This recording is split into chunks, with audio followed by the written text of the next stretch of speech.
from majority and remove the sense of victim from immigrants, and that is why this moment is necessary.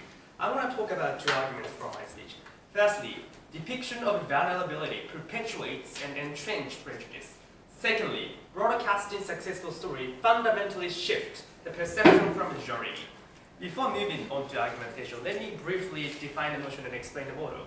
Number one, what kind of progressive media are we talking about? There are diverse kinds of media in the market, but progressive media is the media outlets that specifically broadcast and prioritize progressive news and broadcasting. For example, Huffington Post or Voice of America or Newspeaks in Japan. As a corporate policy, these are media corporations that prioritize progressive news or depict any news from progressive perspective, unlike Fox News or CNN and BBC that are in the middle.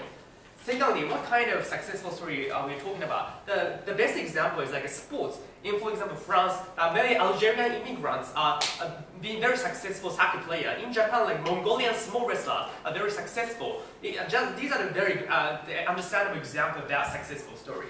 So let's move on to the first argumentations about the vulnerability or exposure of vulnerability perpetuates prejudice.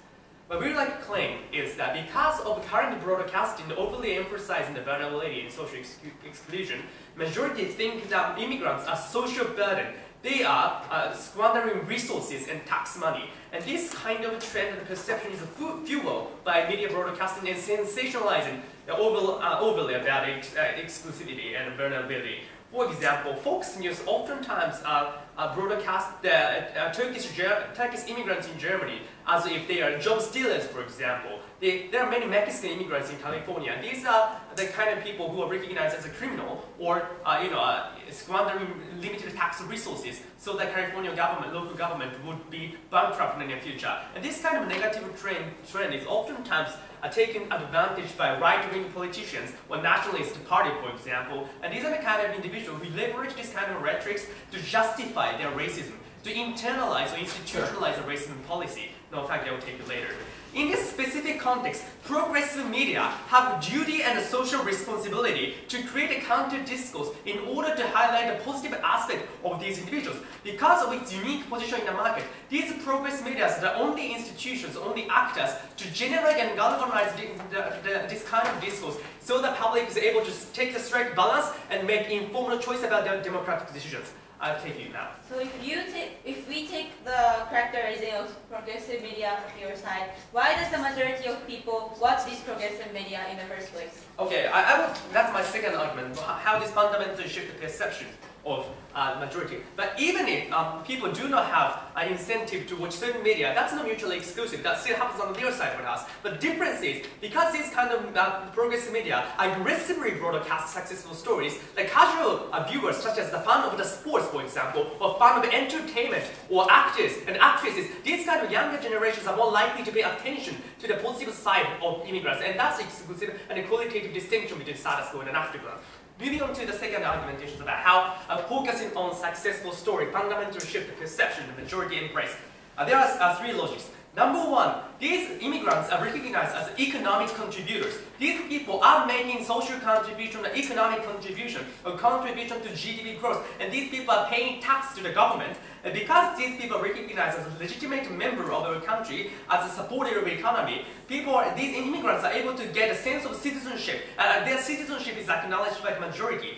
As a result of that, the public or the secular individuals that will start opposing radical policies such as enforcement of racial profiling community, or like the invisible barrier for promotion inside workplace and corporation. But there are many invisible discriminations. But because public recognize immigrants as a legitimate member of the community, people start to oppose such kind of radical policy that right-wing politicians advocate for.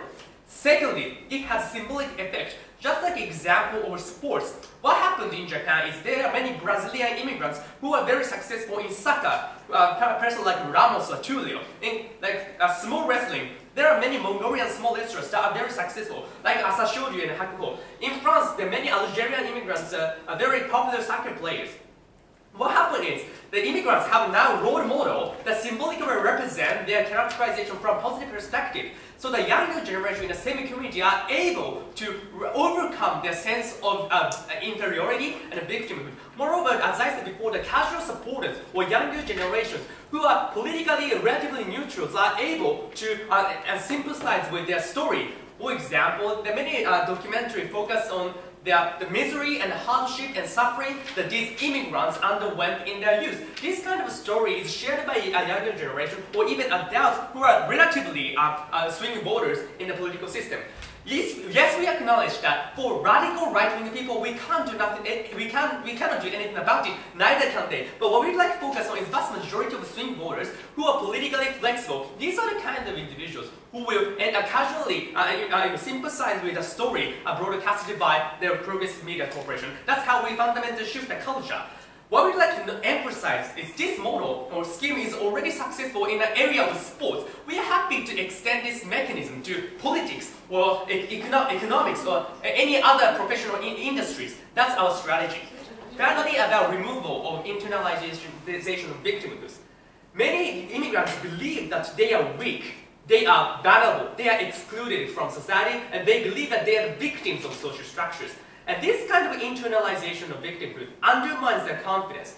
Let's talk about an example of Zionist Korean in Japan. These are the individuals who are already exposed to many negative broadcasting or discrimination sensationalized by the media corporation. What happened is that these people are less likely to publicly express their racial identity. These people are more likely to compromise their racial identity and try to maneuver around their identity to cater to majoritarian oppression. And this is very dangerous because the issue of race is going to be taboo or sensitive issue. People do not talk about that kind of topics in the public sphere, in the community, in the space. This kind of ignorance and negligence is particularly deleterious in that it perpetuates racism or invisible barriers. What we are able to do on our side of the house is we will remove that kind of expectation, and the people believe that they are able to stand up and vocalize their grievances. People will never take injustice into granted. When negative thing happens, it's their right to vocalize their grievances, and that kind of expectation is what we can generate on our side of the house. We are happy to propose. Thank you.